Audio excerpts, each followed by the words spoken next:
Welcome back to English Education.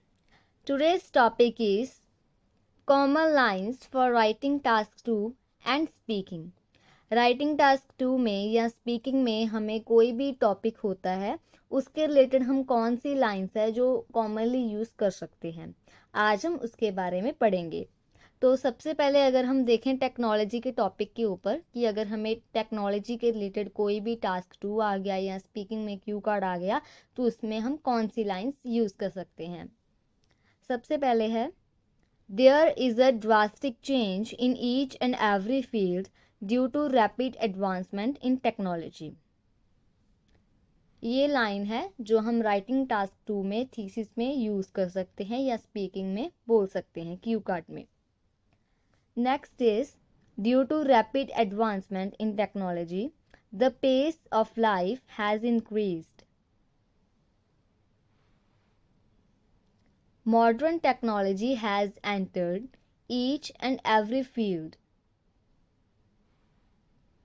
Modern technology has drastically affected the way of living. The fast-paced development today is bringing comforts and luxuries in life, but it also has some undesirable effects. ये जो line है ये हम writing task 2 में अगर हमें development या technology के रिलेटेड ऐसा कोई टॉपिक है तो उसमें हम ये जो लाइन है वो ईजिली यूज़ कर सकते हैं जब हमें दो चीज़ें पूछी गई हो, क्योंकि इसमें जो है पॉजिटिव भी है और साथ में नेगेटिव भी है। जब हमें मतलब कि एडवांसमेंट और डिसएडवांसमेंट साथ में पूछी गई हो तो थीसिस लाइन में हम ये जो लाइन है वो इजीली यूज़ कर सकते हैं।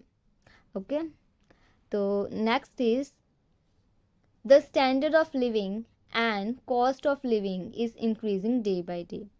अगर हमें कोई लाइफ के रिलेटेड टॉपिक आ गया या आज की जनरेशन के ऊपर टॉपिक आ गया, जैसे कि आज का जो living of standard of living है, तो उसके रिलेटेड हम कौन सी लाइंस है जो यूज़ कर सकते हैं। तो ये जो लाइन है हम इजीली यूज़ कर सकते हैं, क्यू कार्ड में भी हम ये लाइन यूज़ कर सकते हैं। Okay, look towards the next. As population is increasing, competition is becoming tough to withstand. ये जो लाइन है वो कंपटीशन के रिलेटेड है या फिर पॉपुलेशन के रिलेटेड भी आ सकता है, तो उसमें हम ये लाइंस है वो यूज़ कर सकते हैं कि जैसे जैसे पॉपुलेशन इंक्रीज हो रही है उसके साथ ही कंपटीशन है जो बहुत ही टफ बनता जा रहा है। Okay, next is there is a stiff competition nowadays in each and every field. आगे फिर से टेक्नोलॉजी के ऊपर ही है। Due to advancement in technology the world has become a smaller place. Next, people have become more materialistic and money minded. कि आज की जो जनरेशन है वो मॉडर्न टेक्नोलॉजी और डेवलपमेंट के कारण बहुत ही मटेरियलिस्टिक एंड मनी माइंडेड बन चुकी है। ओके, नेक्स्ट है ग्लोबलाइजेशन के रिलेटेड। ये जो लाइन है ये हम क्यू कार्ड में जब हमें स्टार्टिंग करनी होती है तो उसमें हम बोल सकते हैं we have now entered an age of globalisation. Okay, अगर हमें ग्लोबलाइजेशन के टॉपिक की स्टार्टिंग करनी होती है क्यू कार्ड में या किसी भी थर्ड पार्ट में करनी होती है तो उसमें हम ये लाइन स्टार्टिंग में बोल सकते हैं we have now entered an age of globalisation. Next है एजुकेशन के related. Although formal education begins in classroom, home is the place where one learns the lesson of life. ये राइटिंग टास्क 2 में भी आ सकती है जब हमें दो चीज़ों में कंपैरिजन बताया गया हो कि अगर हम क्लासरूम में देखें कि एजुकेशन बेटर है या फिर घर में है तो उसके रिलेटेड हम ये लाइन जो यूज़ कर सकते हैं। और साथ में ही क्यू कार्ड अगर एजुकेशन के रिलेटेड है या फिर आपको पूछा गया हो कि आप क्लासरूम में आपको लगता है कि अच्छे से स्टडी होती है या फिर आप प्रेफर करते हैं होम में पढ़ना, तो उसके रिलेटेड हम ये लाइन यूज़ कर सकते हैं ईजिली। नेक्स्ट, एजुकेशन वाइडेंस अ पर्सन्स मेंटल हॉरिजॉन। किसी भी पर्सन का जो मेंटल लेवल है उसको एजुकेशन क्या है बढ़ाती है। ओके, ये लाइन जो है ये हम क्यू कार्ड में इजीली यूज कर सकते हैं एजुकेशन के रिलेटेड। स्टार्टिंग लाइन ये है। Okay, next is education is a must in today's age. ये भी स्टार्टिंग लाइन ही है। Okay, in today's age it is necessary for each and every person to realize the value of education.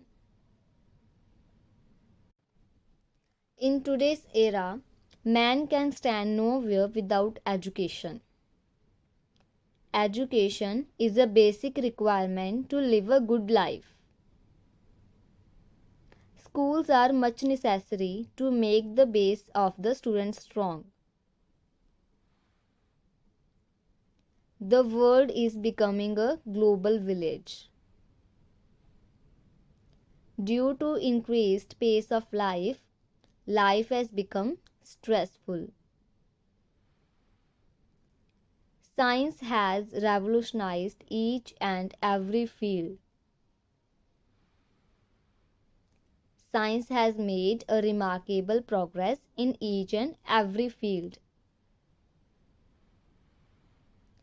Commercialization has grown rapidly in the modern era. Science and technology go hand in hand.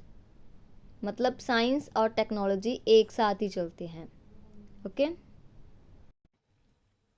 This is an age of women's liberation. Women are stepping out of their houses. अगर हमें topic आता है women के related तो उसमें हम ये lines use कर सकते हैं। Okay, next is migration. Migration of people has become very common nowadays. Okay, looks are an important part of personality.